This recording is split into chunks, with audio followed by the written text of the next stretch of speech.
This channel is part of the History Hit network. Stick around to find out more.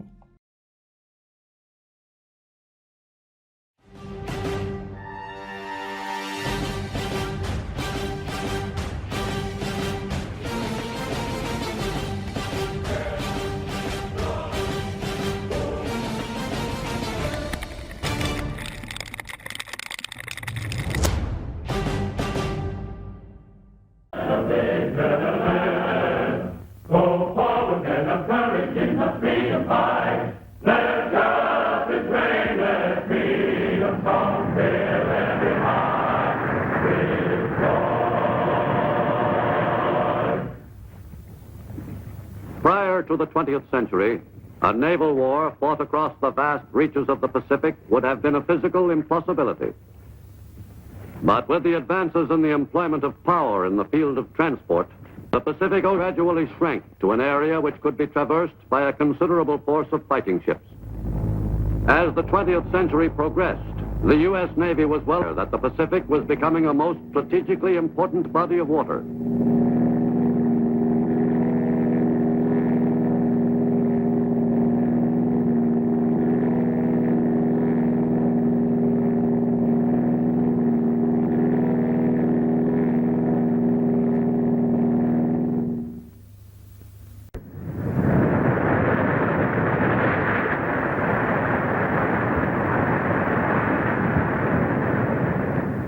Arriving in Hawaii some 2 weeks after the attack at Pearl Harbor, Admiral Chester W. Nimitz assumed command of the Pacific Fleet. For the next 3.5 years, he faced the overwhelming job of fighting the Japanese in an all-out war under handicaps of staggering proportions. We were faced with a gigantic job. The Pacific Ocean encompasses almost 70 million square miles. To wage war across this trackless battleground was an enormous task for any fleet or combination of fleets.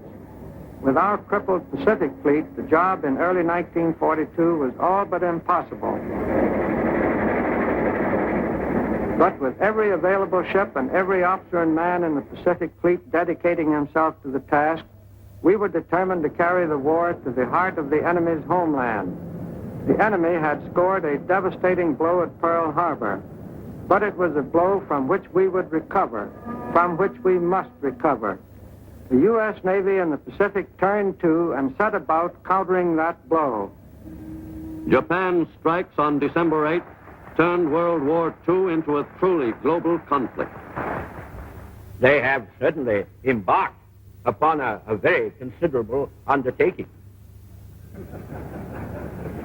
After the outrages they have committed upon us, at Pearl Harbor, in the Pacific Islands, in the Philippines, in Malaya and the Dutch East Indies, they must now know that the stakes for which they have decided to play are mortal. Many people have been astonished that Japan should in a single day have plunged into war against the United States and the British Empire. What kind of a people do they think we are?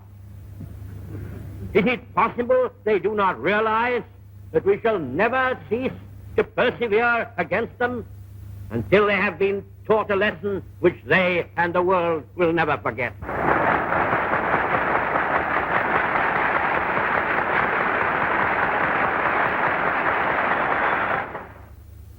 The first move in the Navy's plan of attack called for the establishment of bases in the far reaches of the Pacific.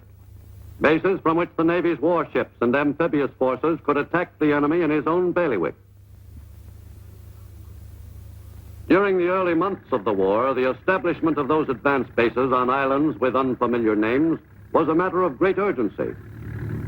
Inasmuch as the islands were not many miles from enemy territory, planes were the most important items of equipment. The bases hurriedly rushed into operation in the South Pacific in those early months of the war were in great measure responsible for staving off the enemy in his drive toward Australia and New Zealand. Without those bases, the U.S. would have been at such a disadvantage that it is quite doubtful that the enemy could have been checked in the far Pacific. But though planes did arrive at the new Pacific bases, they were few in number.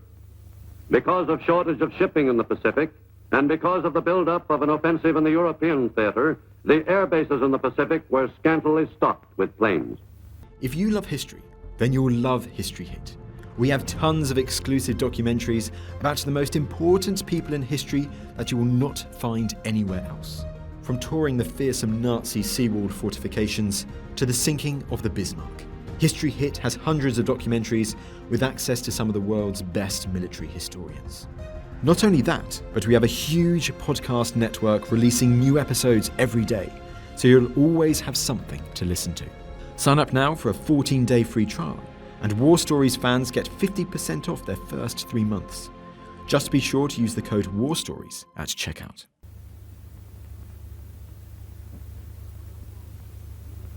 When a small shipment of new planes did arrive, they were quickly assembled and ready for their first takeoff. The Army and its Air Force were convinced of the importance of these island air bases, which were often referred to as unsinkable carriers.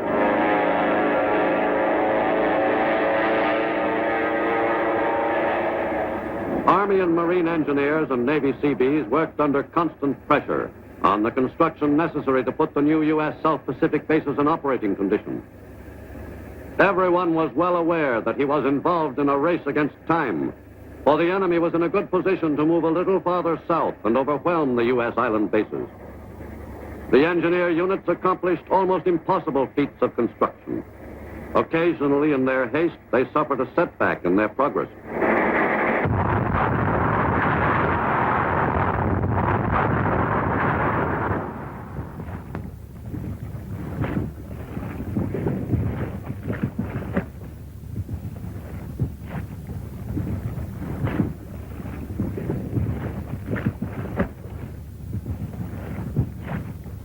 As the Japanese swept southward and seized control of the Pacific Islands in their path, they quickly built bases from which they could press the attack even further. Japanese military strength on its newly captured islands in the early months of the war was considerable. And the first concern of the Japanese militarists in taking over a new island was the preparation of the facilities necessary for the operation of an air base. But once the basic military requirements were satisfied, the Japanese relaxed, confident that they could hold their newly won territory without trouble. In those early months of 1942, the aggressors had a fairly easy time of it. There was even time for baseball, a game they still loved, even though it was the national sport of the hated American enemy. The Japanese Navy was proud of its submarine service, but somehow its subs had not been used to any extent as raiders of U.S. shipping. Though the subs were well constructed, the Japanese simply didn't know how to use them to maximum advantage as an offensive weapon. The Japanese militarists had paid relatively little attention to the importance of supply in the maintenance of its far-flung conquests. As they gradually awoke to their shortcomings on the planning level, the Japanese Army Command subsequently brought pressure to bear on the Navy to provide combat submarines for transportation of Army supplies. But the main elements of the Japanese Navy were used to full advantage. Japanese sailors were proficient in the performance of their assigned duties and possessed a strong fighting spirit. Not for over a century had the U.S. faced an enemy Navy so tough and well-trained as the Japanese. In February 1942, that Navy was at peak strength, ready and anxious to engage any Allied naval units which could be located. In late February, 2 Japanese naval forces proceeded southward in a pincer movement against Java. On February 27th, in the Java Sea, the Japanese fleets gained their opportunity. On that afternoon, the Japanese movement south was challenged by a ragtag Allied force of American, Dutch, Australian, and English warships, which had never operated as a unit. The Japanese naval forces went into action at once. The Allied fleet, operating with little coordination, was foredoomed to defeat. While losing no ships of their own, the Japanese virtually annihilated the Allied force, sinking 2 cruisers and 3 destroyers in the 8-hour-long action, and knocking out 7 more Allied warships attempting to escape. From that point on, the Japanese held complete control of those waters.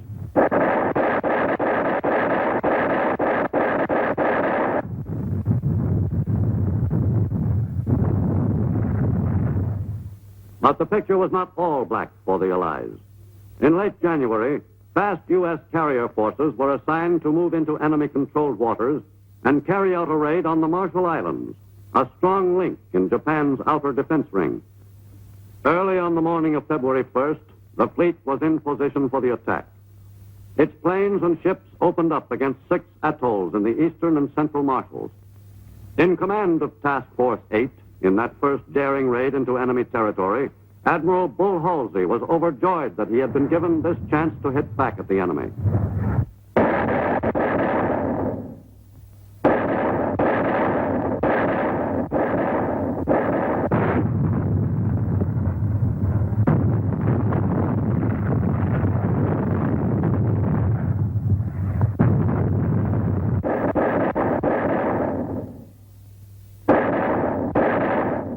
The U.S. striking force damaged a number of enemy installations on several islands.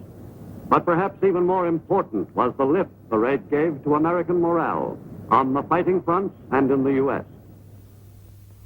A few weeks later, Wake was hit in the first attack on that island, which the Japanese had had such difficulty in seizing some 2 months earlier.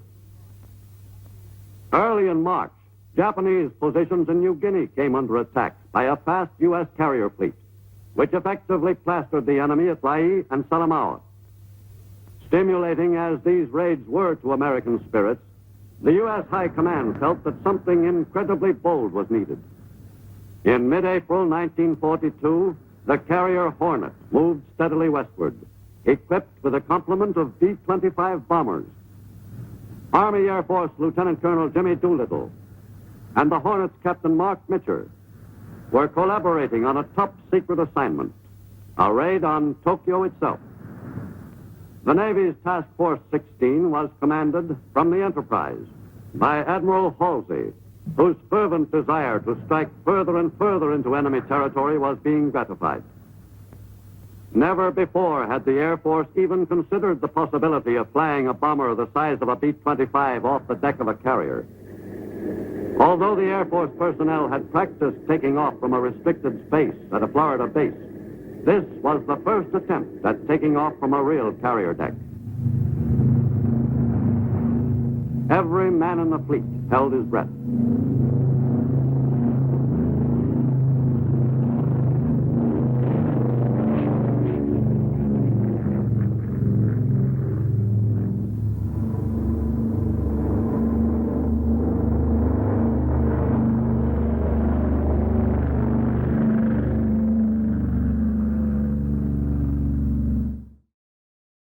The 16 planes took off at intervals of several minutes, early on the morning of April 18, 1942. Ahead lay the job all American pilots in the Pacific dreamed of doing.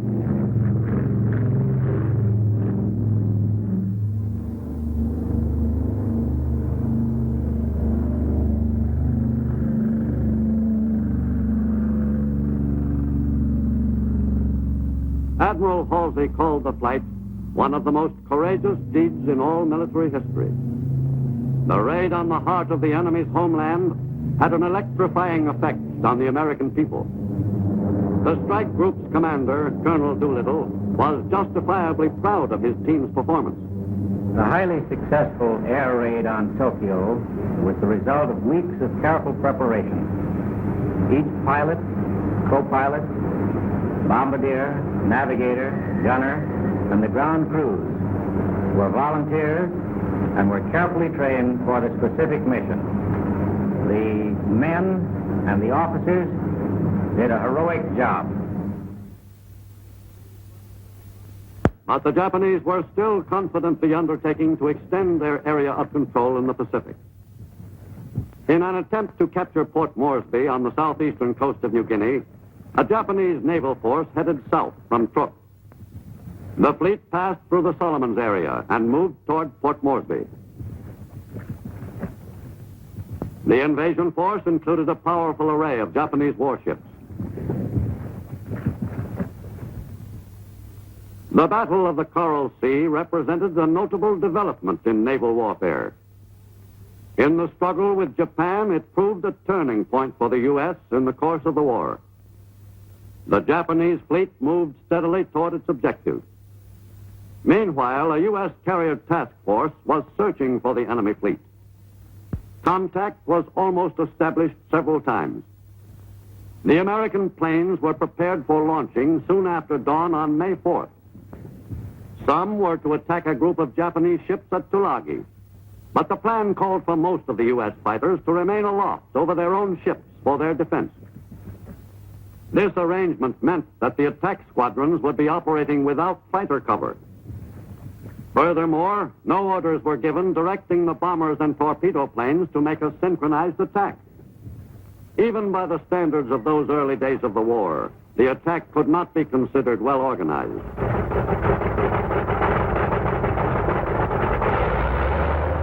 But the command to hit the enemy's naval units was carried out on schedule.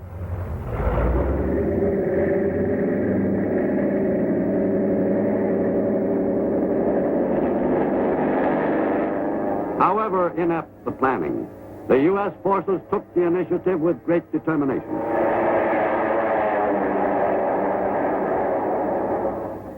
The burden of the search for the main body of the Japanese fleet fell principally on the carrier planes operating from the Yorktown and Lexington, since land-based Allied planes were only moderately helpful in spotting the enemy fleet as it proceeded toward New Guinea.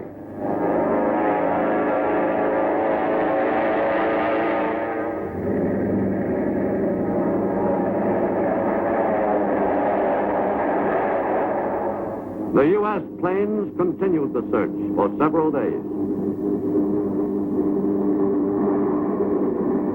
While the American planes were flying toward the enemy's surface force, a group of Japanese planes was searching for the U.S. ships. The pilots in both groups were hunting for big game, the enemy's warships, so they were not interested in looking for enemy planes.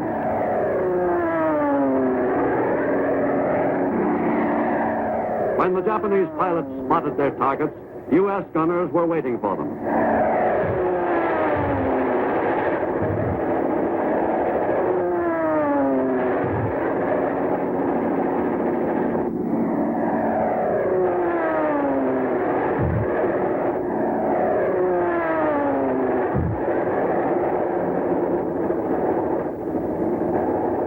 Units of the Japanese fleet were also discovered and zigzagged frantically to evade the American planes' attack.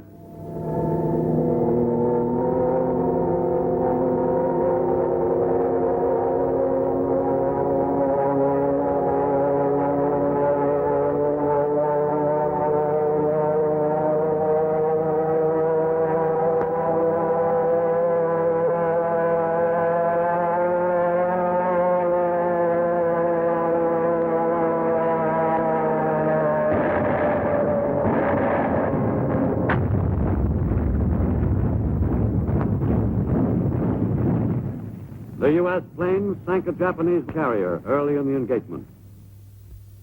But during the 2 days of the main phase of the battle, Japanese planes met with great success in their strikes at the American fleet. Their principal targets were, of course, the carriers. At 11:18 a.m. on May 8th, Japanese planes attacked the Lexington.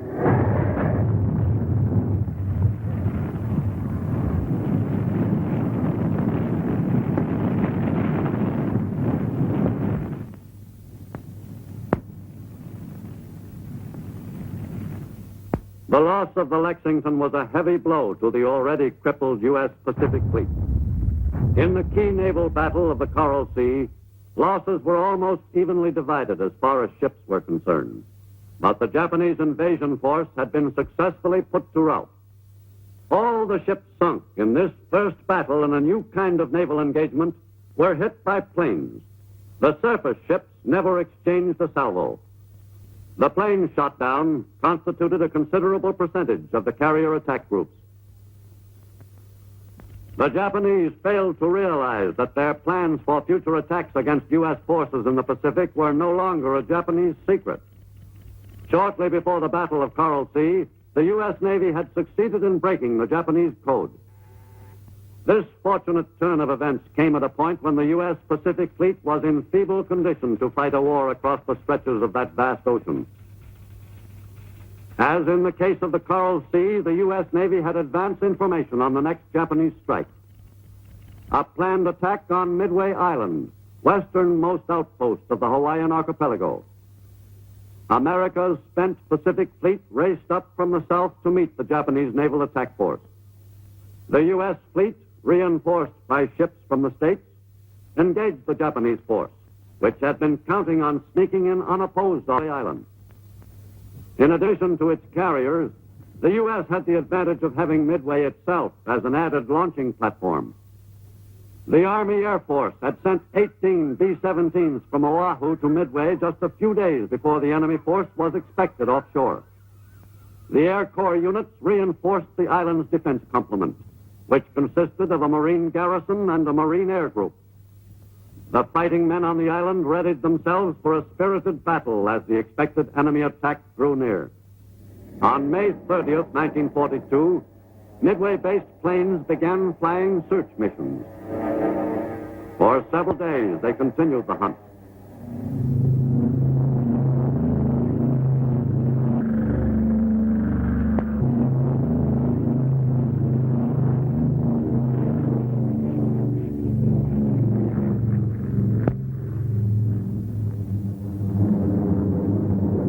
Finally, on June 3rd and 4th, the search proved successful.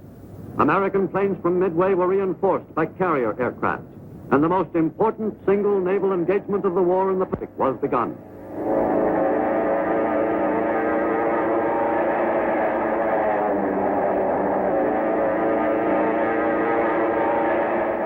Most of it was fought in the air.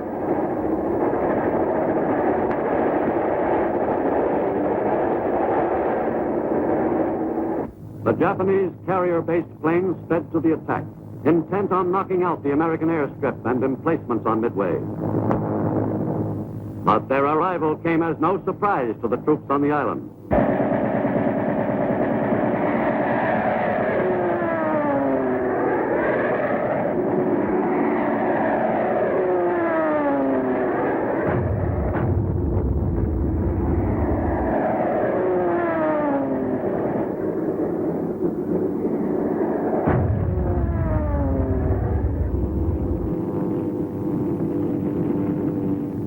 The island and its garrison took a heavy pounding, but successfully withstood the intensive raid.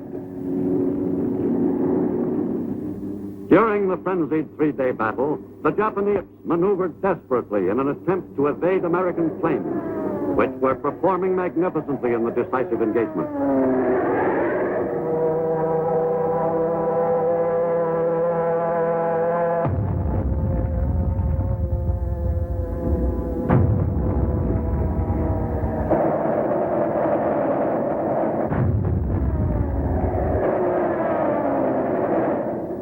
American carrier-based aircraft, assisted by land-based planes, turned the tide of war in the Pacific off the island of Midway.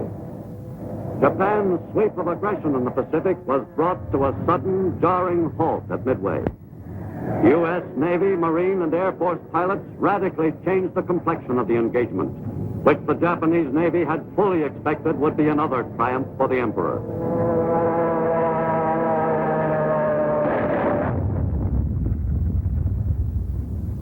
U.S. torpedo planes off the carriers made heroic low-level attacks on the enemy's ships. Supporting U.S. planes scored several hits.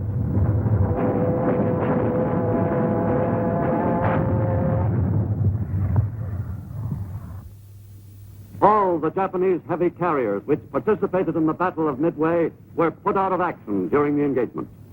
The sea and air surrounding Midway were once again clear of the enemy. The U.S. fleet lost the Yorktown, but made the Japanese pay heavily. The American victory ended the threat to Hawaii and the west coast of the U.S.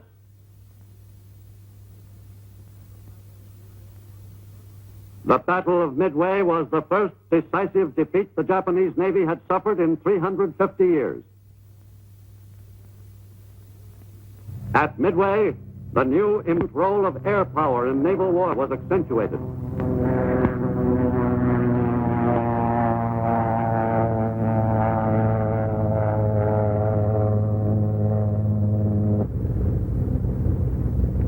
The U.S. Pacific Fleet still faced the gigantic job of fighting across the far-flung Pacific. But the outlook had become much brighter. 2 months later, at an island in the South Pacific most people had never heard of, the first ground offensive by American forces in any theater was launched against the enemy. On August 7, 1942, U.S. Marines invaded Guadalcanal.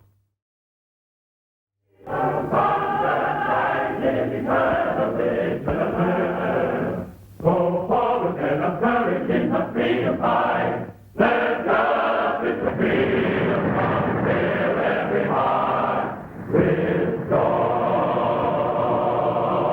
During the first 6 months of war in the Pacific, the Japanese conquered hundreds of thousands of miles of territory in Eastern Asia and Oceania.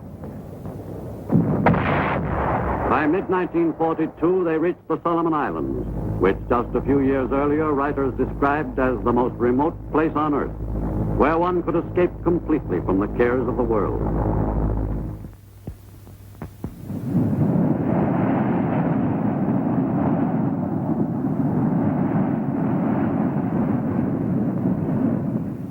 To the Japanese, Guadalcanal was a most desirable piece of land. Using that island as a base, they might well succeed in severing the lifeline from the U.S. to Australia. But in June 1942, to Japanese troops who occupied Guadalcanal, it was just another island conquest in their southward advance. The forces of Imperial Japan had been overwhelmingly successful in their ambitious campaigns during that first half year of all-out war. In Washington, the government's concern over Japan's domination of Eastern Asia and the Western Pacific was voiced by its last ambassador to the Japanese Empire, Joseph Grew. I know by long experience of the overweening ambition of that Japanese military machine, of its great strength and power, of the intensiveness of its training over long years for any kind of fighting, of its fanatical determination. I know what it aims to do to these United States. I have had ample evidence of the work of those barbarous hordes, first bombing, burning, bayoneting, and then, when masters, raping, torturing. Our country is today in peril. Believe me, for I know. It must and shall not happen here, and yet it will with mathematical certainty happen here if we lose this war. The combined chiefs of staff in Washington were prompted by the enemy threat to the vital U.S. to Australia lifeline to schedule a quick counterblow designed to stop the aggressors short in the South Pacific. In late July 1942, the 1st Marine Division embarked from its advanced training area in New Zealand. The division, under the command of Major General Alexander van der Grift, was hurriedly loaded aboard the transports on the attack force. The assault force moved north in deep secrecy. For the first few days, the seas were placid, but this condition was not to prevail for long. In view of the limited size of the naval force, it was decided to make as much use as possible of the weather as cover. In late July, observers forecast a cold front sweeping northeastward, passing across the northeast corner of Australia on August 4th, and moving toward Guadalcanal at a speed of 300 miles a day. Under cover of the bad weather, the assault force was able to move into enemy-controlled waters with little chance of detection by Japanese planes.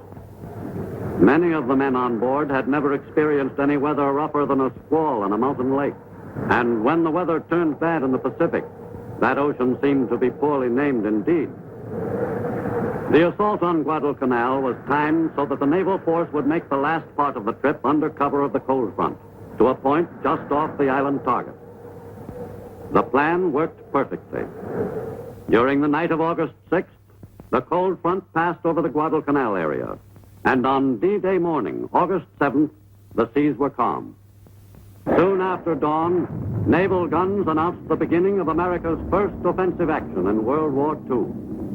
Under the direction of officers who were experts in newly developed techniques of amphibious warfare, the assault waves of the 1st Marine Division headed for the beach. On shore, the enemy was ominously quiet. Promptly at 8 a.m. on that August morning in 1942, American Marines set foot on the first piece of Japanese-held territory, Tulagi. Across the channel on Guadalcanal, the main landing was not opposed. At any moment, the commanders knew the enemy might launch a counterattack, which would surely be made before the assault forces had a chance to get well established. No contact was made with the enemy until the 2nd day, when the Japanese opened up on the American position. While other Marine battalions were fighting on Tulagi and several other islands off Guadalcanal, the campaign for the key Japanese stronghold in the southern Solomons gathered momentum. Enemy soldiers, adept at jungle fighting, were difficult targets for Marine riflemen. This was the first experience for American fighting men in a new kind of warfare. By nightfall of the 2nd day, August 8th, the Marines' beachhead extended less than a mile inland and 4 miles along the shore. But at least they had a foothold. As the campaign on Guadalcanal continued, the Marines grew accustomed to fighting in jungle country, where it was necessary to battle the enemy on his own terms, in his own style. It took a little longer to get accustomed to some of the routine features of life on a tropical island. And this pre-war South Sea paradise was inclined to be just a bit damp. The first half of the 6-month-long struggle for Guadalcanal was fought during what was called the dry season. The men often wondered what the wet season would be like. On August 9th, the first of a series of unprecedented naval battles for control of the waters surrounding Guadalcanal was joined off Savo Island. A fast Japanese fleet of 7 cruisers and 1 destroyer raced down the slot, the passage through the central Solomons, bent on destroying U.S. ships at Guadalcanal. The Japanese fleet managed to sneak into the Savo Island waters unchallenged by the American warships. The Battle of Savo Island turned into an overwhelming Japanese victory. Augmenting the naval successes, the enemy made effective use of his air superiority in the Solomons. Operating from bases in the northern and central Solomons, from Bougainville and nearby islands, Japanese planes dominated the skies over the area. Daily they came down the slot to bomb American forces on Guadalcanal, where the issue was still in doubt. The Japanese pilots who made the run to Guadalcanal were among the best in the Japanese Air Force. The enemy was throwing his most thoroughly trained personnel into the frantic effort to stop the American counteroffensive. On Guadalcanal, the American fighting men could almost set their watches by the regular visits of the enemy planes. Japanese pilots had things pretty much their own way. The main target, which all the enemy bombers concentrated on, was the airstrip, for which the American Marines had fought so hard. Henderson Field, which had been seized on the 2nd day and never lost, was quickly repaired after each bombing. The few American planes on the island took a steady beating. From forward bases on American-held islands, U.S. fighter pilots took off to battle the enemy in the Solomon skies.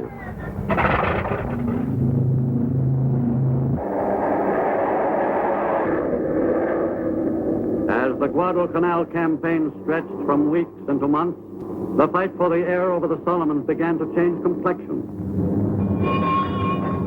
At Japanese bases in the northern Solomons, gunners were pressed into action for the defense of their installations with increasing frequency.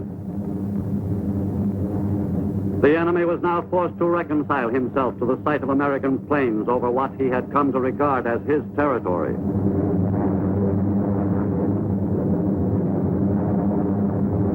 U.S. bombers began to plaster Jap air bases in the northern Solomons regularly. These attacks on enemy positions in the northern Solomons helped lessen Japanese pressure on Guadalcanal.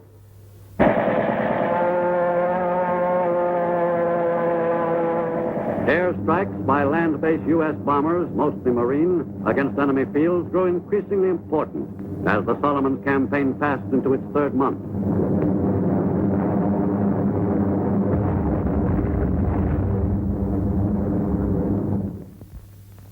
On Guadalcanal, Marine commanders were helped materially by information supplied by friendly natives. Officers like Raider Colonel Evans Carlson received hearty cooperation from most of the Melanesian inhabitants. During October, U.S. forces fought off counterblows by a stubbornly resisting enemy. The Japanese battled fanatically, but their counterattack failed. The campaign began to look a little brighter to the Marines and their commandant, General Thomas Holcomb. The Battle of Guadalcanal is now shaping up in our favor. It's a fight of man against man in the jungle, and man for man, American Marines and soldiers are superior warriors. It is not yet won, but we possess the balance of power and intend to hold this advantage. The U.S. foothold was now firmly established. After months of bitter fighting, there were decorations for uncommon valor to be made to men like Marine Raider Colonel Merritt Edson for his heroic stand at Bloody Ridge. In late October, the Japanese made another strong bid to turn the tide of battle in the Solomons by sending a fast fleet into action. Japanese naval units were to search out and destroy American warships operating in Solomon's waters. Japanese pilots were to play the key role in the planned annihilation of the American fleet. If the planes achieved their objectives, the Japanese were confident they could regain complete control of Guadalcanal.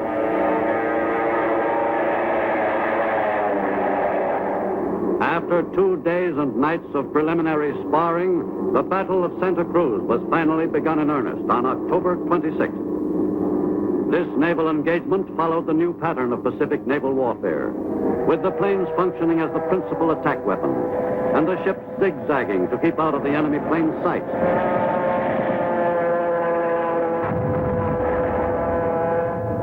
The battle raged without let-up throughout the morning. Carriers on both sides were under almost constant air attack. A flat top like the Hornet was a prime target for Japanese pilots.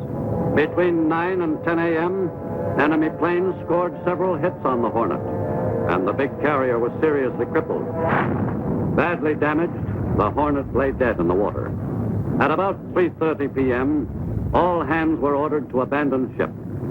Santa Cruz was a tactical victory for the enemy. On Guadalcanal, U.S. Army troops were arriving in considerable numbers to relieve the original assault units. Their assignment was to hold at all costs the territory which had been seized by the invading force of Marines, and to resist all enemy attempts to retake that invaluable patch of ground. Equally important was the Marine Engineers' assignment to build Henderson Field into a sizable air base, capable of accommodating bombers in some quantity.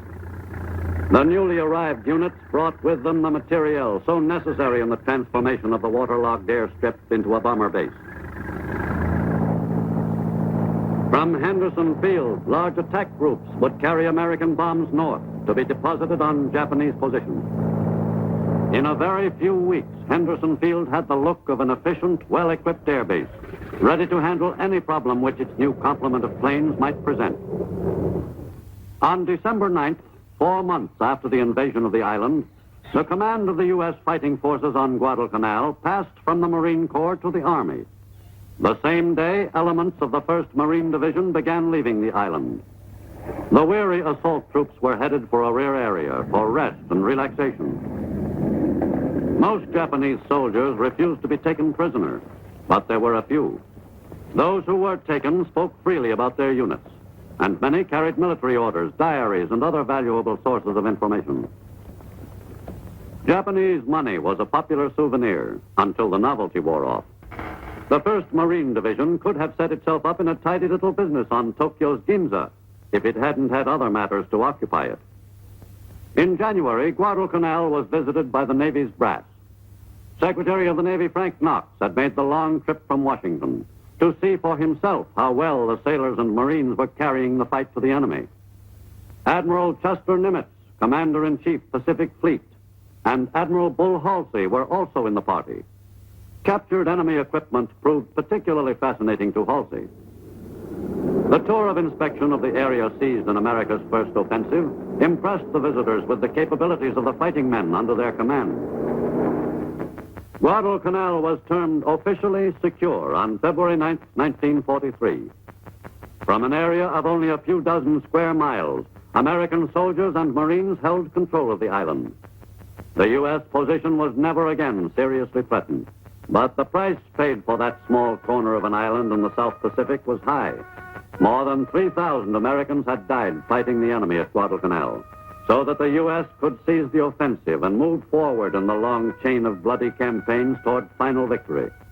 The heroes of Guadalcanal were fighting men of various races and creeds. Thanks to their supreme sacrifice, the U.S. had stopped the enemy's sweep of aggression. U.S. forces now held a commanding area in the strategic southern Solomons.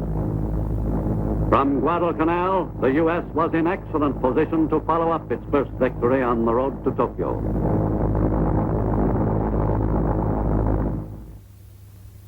But although the U.S. had won an important position in the Solomons, the enemy still controlled the major part of the island chain. In February 1943, American soldiers and Marines invaded the Russell Islands. There was no opposition. The U.S. gained another foothold in its drive up the Solomons ladder. In late June, Marine raiders and Army troops invaded two key islands in the New Georgia group in the Central Solomons. On June 30th, the Army's 172nd Regimental Combat Team headed for shore in the invasion of Rendova Island. The landing was a pushover. Meanwhile, on New Georgia Island itself, the 4th Marine Raiders went ashore and quickly overcame the initial enemy resistance. Landings were also made at several other points on New Georgia, by the 1st Marine Raiders and by GIs of the 37th and 43rd Divisions. All the landings in the New Georgia group were quickly achieved and beachheads secured. The terrain of the islands in the New Georgia group was worse, if possible, than that at Guadalcanal. In the drive toward Munda Airfield, the troops were concerned not only with the enemy, but with the swamps and impenetrable jungle which slowed the American offensive down. This first taste of combat for some of the GIs in the New Georgia operation was hardly what they'd been expecting. Artillery was brought into position for the shelling of Munda. Corduroy roads were built to bridge the mud and facilitate transport wherever possible. But most of the artillery had to be dragged into position through the everlasting mud. The concentrated U.S. attack in the fight for Munda Airfield included units of all branches of America's armed forces. Allied bombers supplemented the naval bombardment of Japanese positions surrounding the strongly defended airstrip on New Georgia.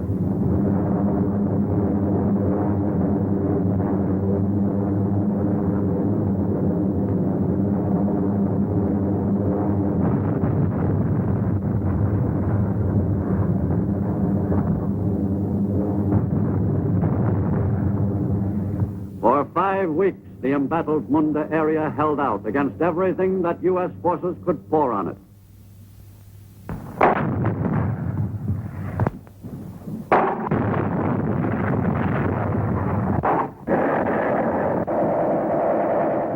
But slowly the Japanese area shrank. The defenders often had to be dealt with individually by the Americans. Finally, the Japanese grip on the area was broken. Nipponese troops who had defended Munda so fanatically met the same end as their brothers in arms on Guadalcanal. American troops went to work quickly in cleaning out the area of any last-ditch defenders. But the Japanese defense force had been virtually annihilated. U.S. bombers had done a thorough job on Munda, as American ground units discovered when they surveyed the airfield. The reconstruction of Munda Airfield was most urgent to the American forces. Although the strip was less than 150 miles from strong enemy bases in the northern Solomons, Munda was not heavily attacked by Japanese air units. The job of reconstruction moved ahead with incredible speed. While the work was being rushed, planes were taking off from the widened strip.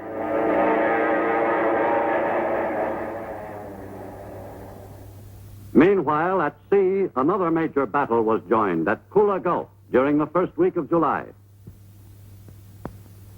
This time, the Japanese fleet was attempting to annihilate U.S. invasion forces in the Central Solomons, But as the battle in Kula Gulf began, it was the American ships which surprised the Japanese for a change. Although the cruiser Helena was lost, the U.S. sank 2 Japanese destroyers in the 4-hour-long engagement. The American force gained a great tactical advantage in the battle by performing a classic naval maneuver, crossing the enemy's T. This time-honored trick put the enemy in the unfavorable position of finding suddenly that only his lead ships could fire, and only forward. The American fleet, on the other hand, could fire simultaneous broadsides against the enemy's ships. But the first battle of the Kula Gulf was not decisive. Exactly 1 week later, before dawn, the fleets joined battle again in the same waters.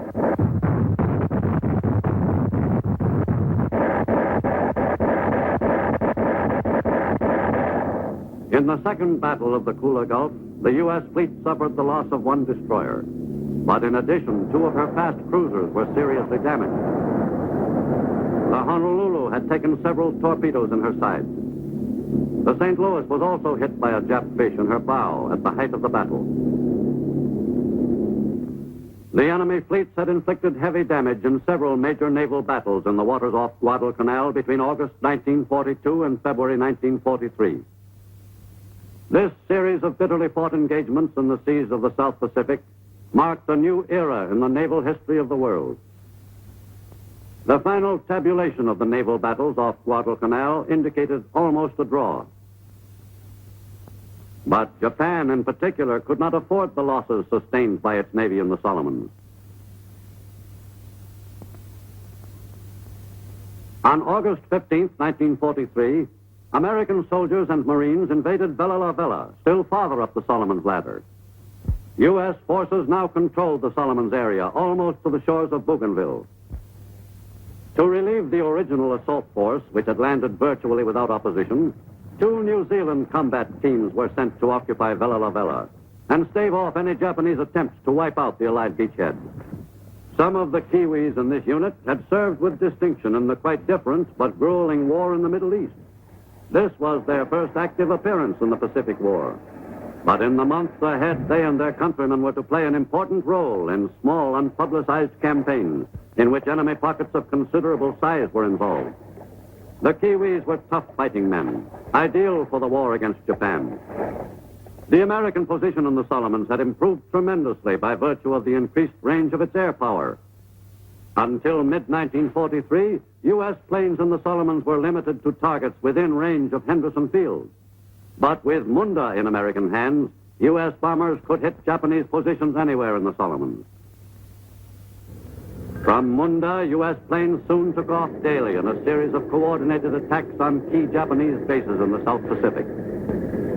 In addition to raids against the most important enemy fields in the northern Solomons, U.S. planes were preparing to drop thousands of tons of bombs on major bases like Rabaul, the enemy's South Pacific fortress. In October 1943, the first large flights took off on missions to Rabaul, 400 miles away.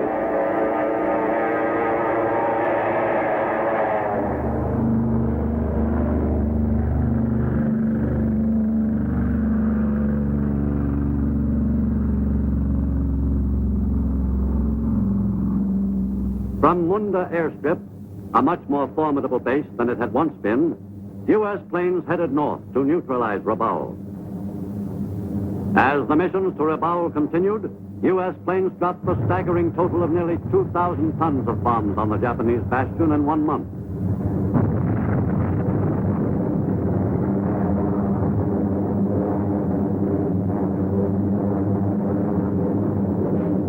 By December, the skies over the Solomons area were undeniably American. But in the northern Pacific, the war bore little resemblance to the war that was fought in the equatorial latitudes. In the Aleutians, the troops were also indulging in island hopping, but the islands were of quite a different type. Lying on the Great Circle route between North America and Japan, the Aleutians were bleak, isolated outposts, but only 1,500 miles from the heart of the enemy's home islands. Freedom and justice for the truth, please let us be high.